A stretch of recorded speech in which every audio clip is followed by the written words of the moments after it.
It's a final word. World Cup Daily 2023 for Westfield, London, Westfield, Stratford City. More extra, less ordinary. I'm Adam Collins in London.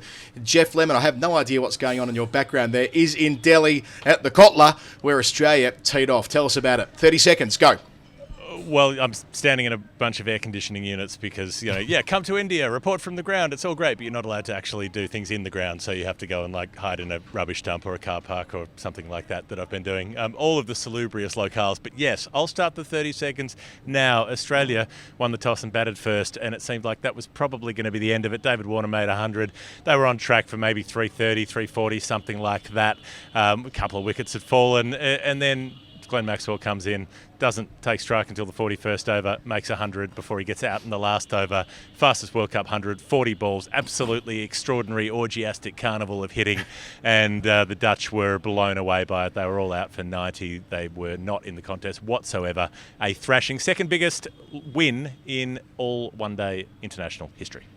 Yes, a 309 runs was the number. Run margin, that's right, which is the biggest ever in World Cups and second biggest ever after India beat Sri Lanka by even more than that earlier this year. Let's deal with a few numbers. 317, a few other numbers before we get into the thick of things here. So 399 for 8, Australia made. Warner back-to-back centuries, 104 from 93 balls.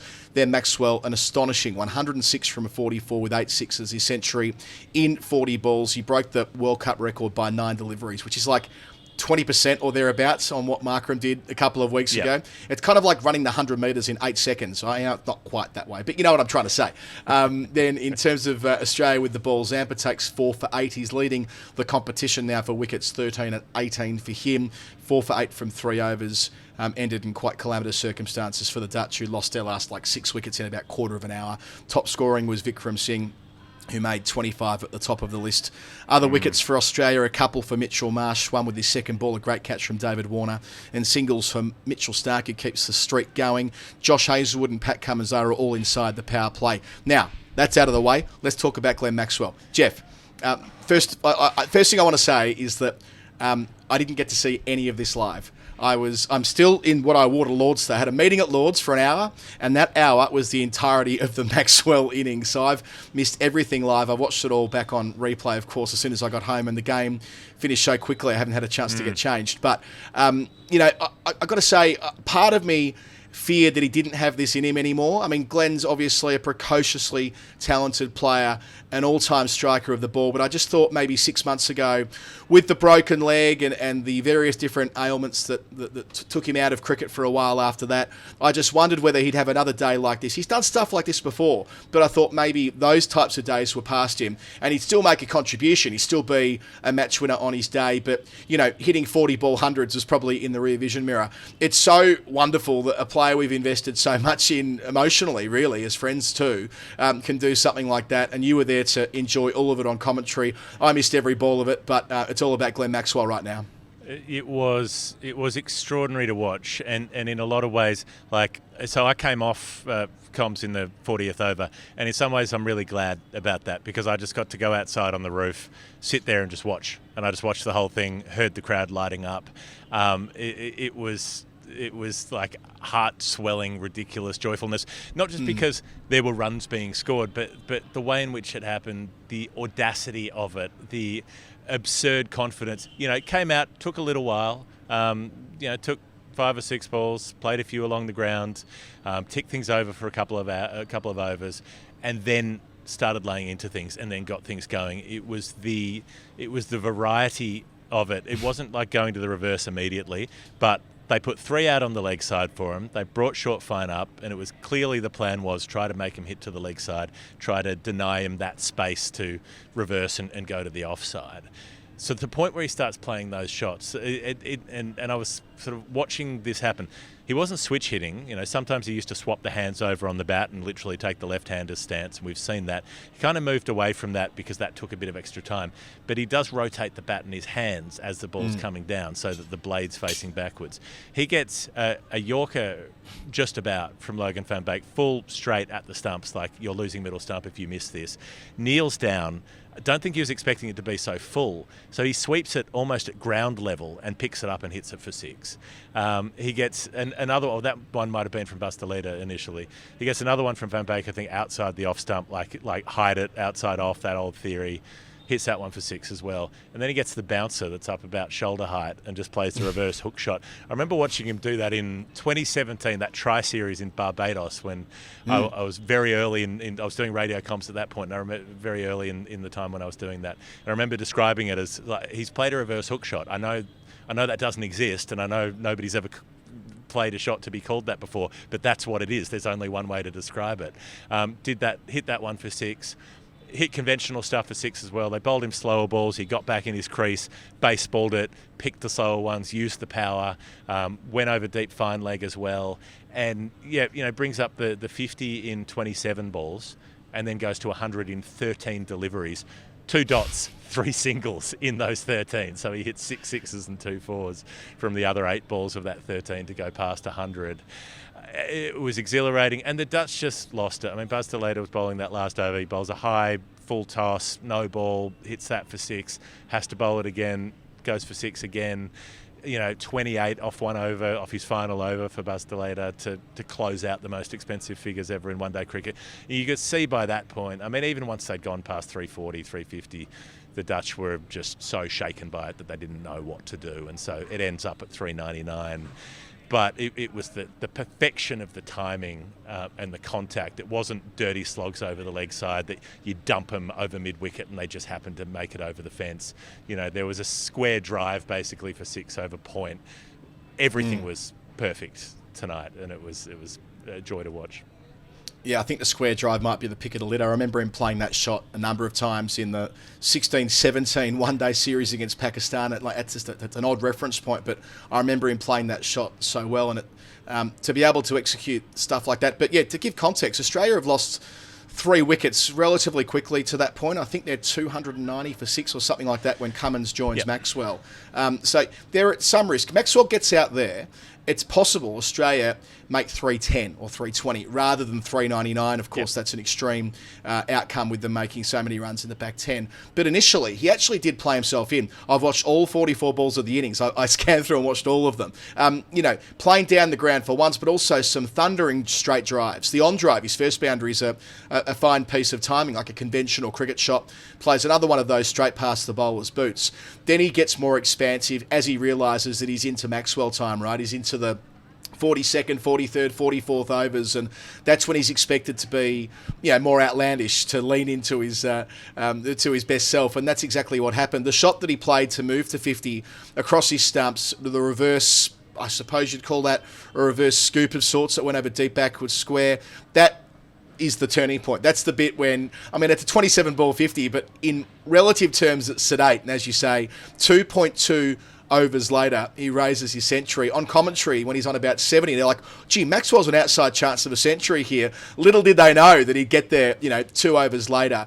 And to do so emphatically, yes, 2 waist-high full tosses, but that happens when you've earned the right to put the bowler off their game to such an extent via the other shots you've played. And, the 2 shots to start that over that he played against Delita were so supreme that he completely lost his bundle and conceded the most runs ever in a one-day international. So, yeah, Maxwell, as I said, he's had days like that before. I was there at Candy in 2016 when he hit 145 in 61 balls in a T20 international when opening the batting. It felt more like that when he was just middling it so well. What about those 2 shots down the ground? I think it was off Van Beek. The 2, they're hockey shots, nothing more, nothing less. He's not even swinging through. He's trusting the snap of the wrist. It's kind of like what we see occasionally from Joss Buttler, but I don't think that's been a huge part of Maxwell's game until recently either, which shows that even after the leg break, even having had the disappointment of not playing Test cricket a couple of years ago and kind of focusing right in on white ball cricket, franchise cricket and so on, that he actually is still improving and he's finding form at the perfect time. He said on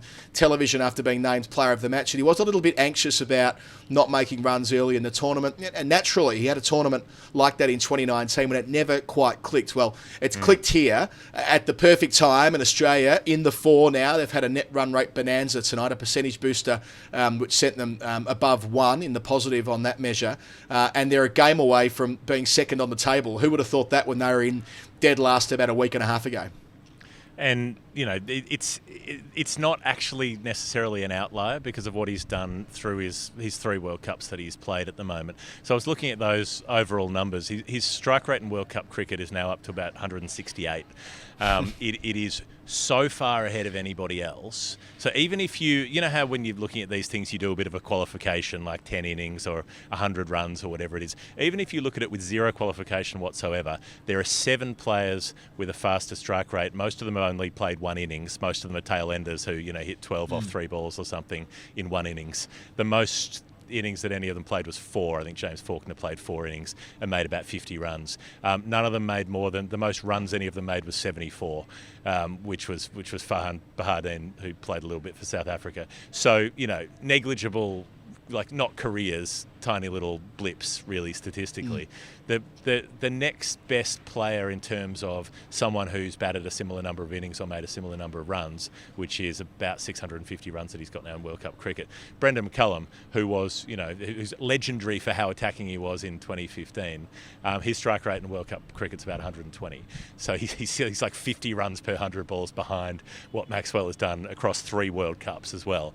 So this isn't flash in the pan stuff. This is how he's always been called upon to approach his game in 50 over cricket, which means of course it's high risk and of course it fails sometimes. But and just his response, when it happened, it was coursing through him. He couldn't contain the emotion of bringing up 100. He'd made 1 World Cup 100 in 2015, that one against Sri Lanka. Hadn't got to that landmark since. He hasn't made a lot of hundreds for Australia in white ball cricket because he's had to be so attacking. He's rarely been able to have that consistency across an innings to get to that position.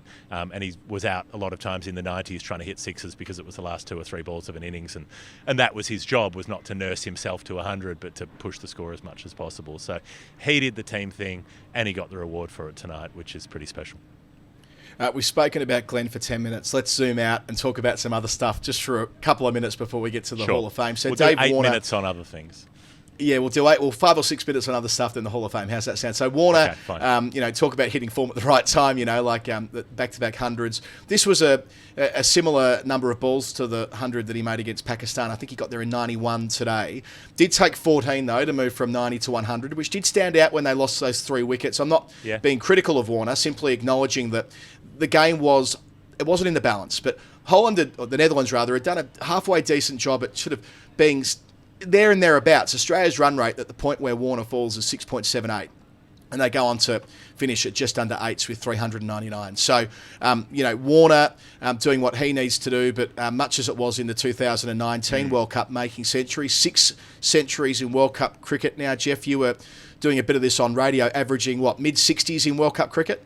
Yeah, so just before he got out, he was averaging 65, so I'm not sure what it came down to with the dismissal, but probably 60, which is, from memory, I think that was higher than everybody else who'd made over 1,000 runs in World Cups. 600s for such a long time, that was the mark. Tendulkar made 6 World Cup hundreds and nobody else was close. Rohit Sharma caught that up and went past it over the course of this World Cup, so he's on 7 at the moment. Warner's caught Tendulkar on 6, which is a huge achievement in itself. He's only had 22 World Cup innings. Tendulkar had, 46, something like that.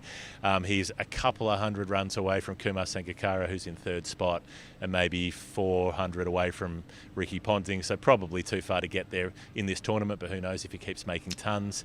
And so he went past Rohit Sharma's World Cup runs tally today, and he's about 60 runs behind Virat Kohli. So the 3 of them, I was tipping this last time we were talking about it, are going to have a very interesting next few weeks, sort of in the 3 in the pack, seeing if any of them can catch up to the top 3, being Sangakkara, Ponting, Tendulkar.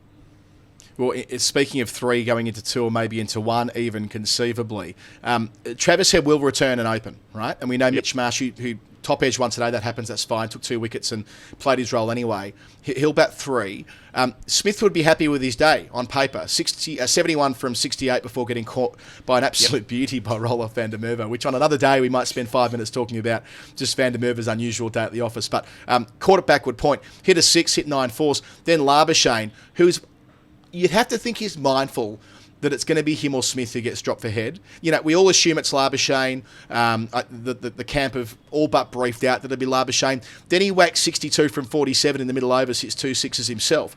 I don't know whether it's as open and shut as that. He's been in good nick coming into this series, or into this World Cup rather. I don't know. You'd have a better handle being there, Jeff, but my instinct is that it can't be open and shut. It can't be simply picking Smith over Labuschagne on the basis of experience and so on. And I know Smith's made, something like 50 scores above 50 in one-day international cricket. He's a low-key great for Australia in this form of the game. But if Labuschagne's in better nick, then they've got to at least consider that. And that's after Smith's made 71 today. What do you reckon?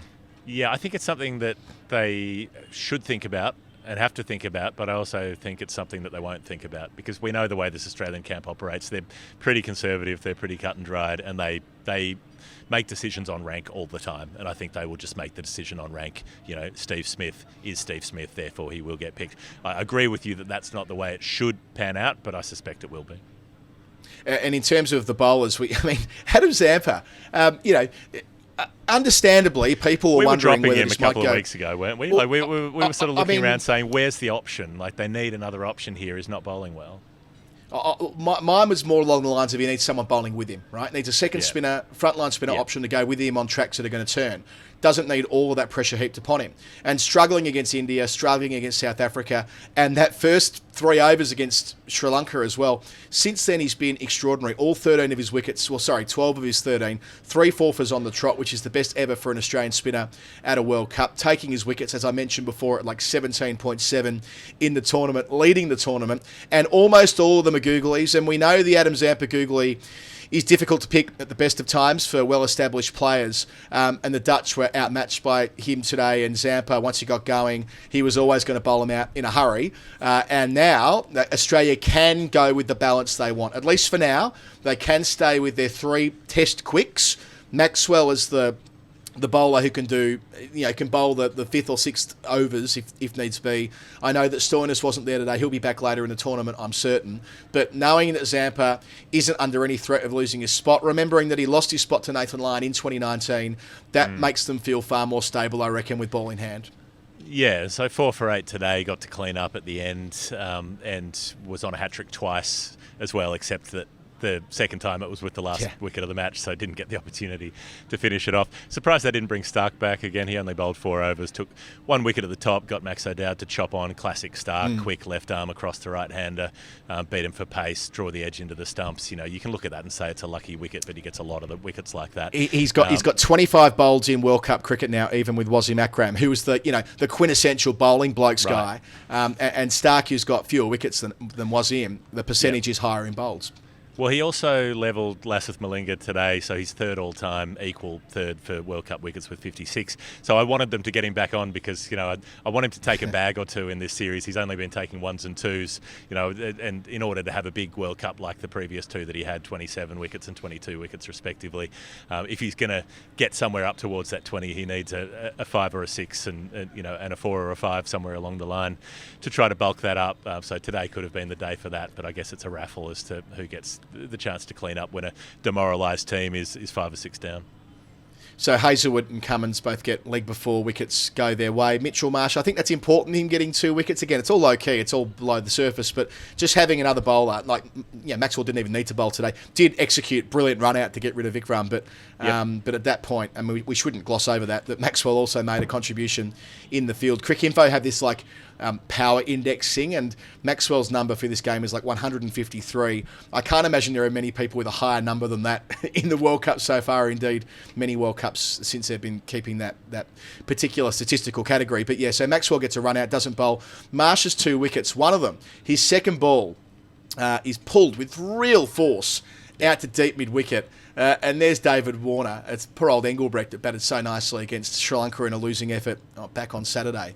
But Warner takes it. It reminded me of 2 things. A.B. de Villiers with a Spider-Man catch playing for RCB about 6 seasons ago, which I was on commentary for at the time, and albeit in a bunker, not actually at the ground, and was one of the more exciting things I've had the privilege of calling. But also a centre-half back running back with the flight and taking the mark. But the difference is this is a middled cricket ball coming at about 100 kilometres an hour, not a football being kicked your way where you can judge it nicely through the air.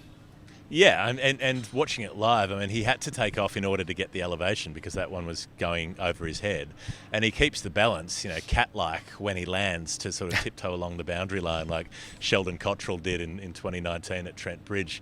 To have the presence of mind and the balance to do that as well, it was an extraordinary bit. And, yeah, that follows on from the Maxwell run-out, which is a one-hand pick-up, sort of underarm, like not underarm, but a sidearm flick. So he got the force of the throw without wasting the time of cocking the arm back. That's what made the difference between hitting the stumps and running Vikram Singh out direct rather than giving him that extra split second. So they were hot in the field as well. Just everything went right. Cummins after the game saying, there are still a few areas we can work on after having recorded the biggest World Cup win ever. I mean, that's probably Hall of Fame worthy. It probably is. And before we get to the Hall of Fame, in terms of what's next, Australia getting New Zealand at the perfect time. I mean, yes, it's a game they need to win, but Australia are trending up. They're playing at Dharamshala. New Zealand have played a game at Dharamshala. They've been there for a week, sort of hanging out at McLeod Gardens, like smoking bongs with the Dalai Lama, whatever. But Australia go up there in red hot nick, and for whatever reason, Australia, New Zealand, those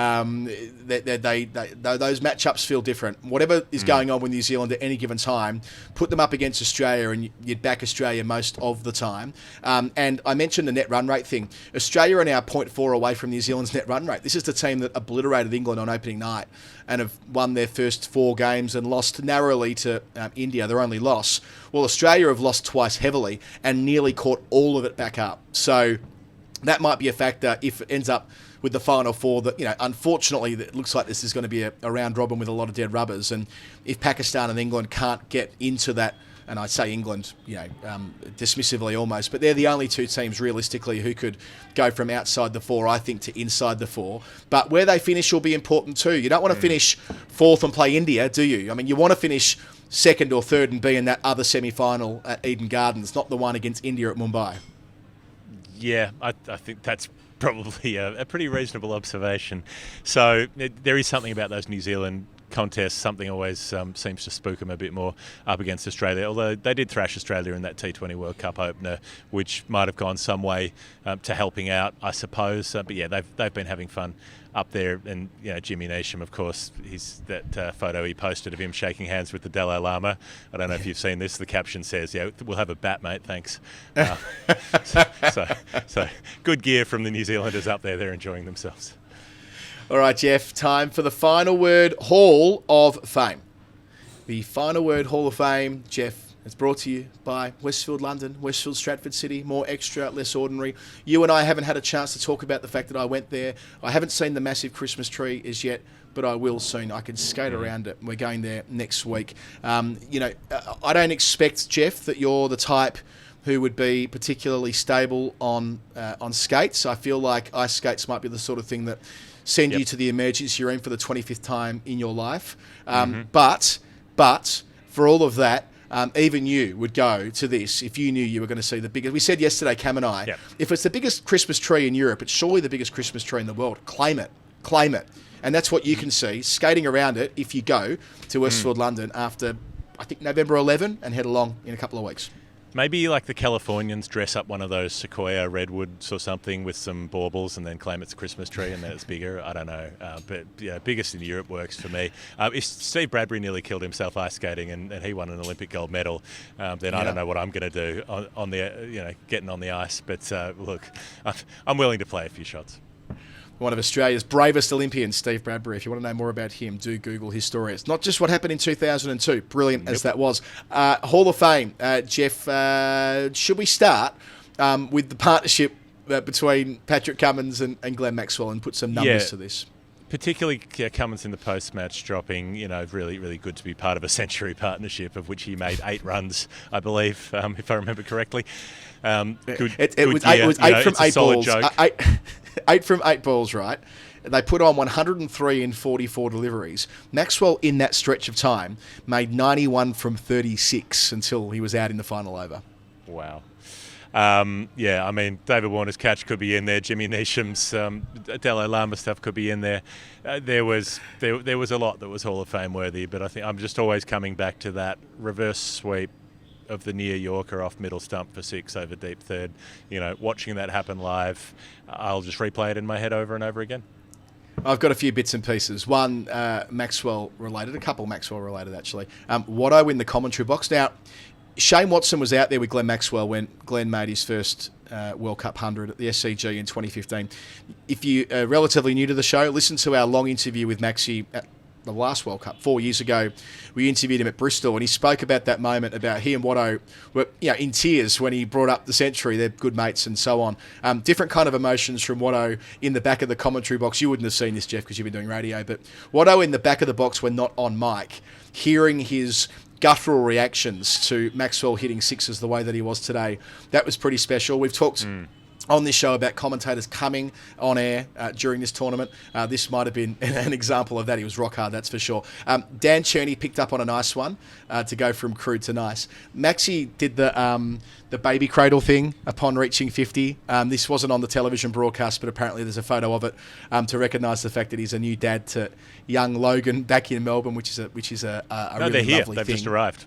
Oh, they've arrived. That's Yeah, awesome. I hope they were there. yesterday. I think it's improbable that Vinny would have taken Logan to the cricket. I don't know. Maybe, possibly. Delhi. I wouldn't know if that's something they would have enjoyed. But either way, he did get to do that celebration that we usually associate with footballers after scoring a goal. I don't know if you caught this either, Jeff. But did you see the Sean Abbott hug? No. This mean anything to you? So as Maxwell hits the sixth to raise his century, that is where the Zampa Mick Lewis 113 record goes. The most runs conceded in a one-day international. And Adam Zampa's in the back of the box cheering, and Sean Abbott gives him a huge hug. So, yeah, partly Maxwell, but they're really celebrating the record that Zampa only joined Lewis on 40 days ago after Lewis had it on his own for, I don't know, 2006. You did the math. 17 years. You did the math on that. That really should be my Hall of Fame. I hope Mick Lewis stayed up tonight. I hope he was up. I hope he had a drink in his hand, and I hope he saluted the TV, because I genuinely felt sorry for him. Poor bastard had a short Australian career. Ponting makes him bowl his 10th over when clearly he should have been, given an opportunity to somebody else to get smashed around, and he has to carry that record as the legacy of not getting much opportunity at international level. Finally, someone's taken it away. Unfortunate that it's Bustaleta who gets the Dutch into this tournament with a century and a fifer in the same game, which only 4 other players have ever done, men and women, in the history of 50 over cricket. But he has a miserable night tonight. LBW for 4 and 2 for 115. At least he got a couple of wickets. Technical point, but a good point. Ben Gardner from Wisden made online. Lewis and Zampa still have the worst figures ever, because Bustaleta, conceded 115 runs, but took a 2 for. 2 for 115, when you evaluate worst figures, you go on wickets first and runs conceded second. So, Mick, Zamps, you've still got that. Jeff, that's it for us tonight. Our coverage, as always, for Westfield London, Westfield, Stratford City, more extra, less ordinary. Google them, do the ice skating, do everything else that's going on at half term. They're great supporters of Jeff and mine, so we'd love you to back them in as well if you are in the UK. Jeff, tomorrow's game is between England and Sri Lanka at the Chinnaswamy. Both sides must win. Whoever loses that is actually out of the tournament, and they'll have 4 weeks in India travelling around playing in games where they can't make it through to the semis. Then Friday, it's Pakistan, who are in a similar position now, playing against South Africa at Chennai. Netherlands' next game is against Bangladesh. That's the late game on Saturday at Eden Gardens, and Australia, as I mentioned before, play the early game, which is where you're off to next, back to Dharamshala. They'll play New Zealand on Saturday morning. Yes, up to the mountains. So I'll be reporting back to you from there next time we rock up on the Final Word Daily, which will be tomorrow. That's how daily shows work. All right. Thanks for watching, everyone. A great day for Glenn Maxwell. You beauty.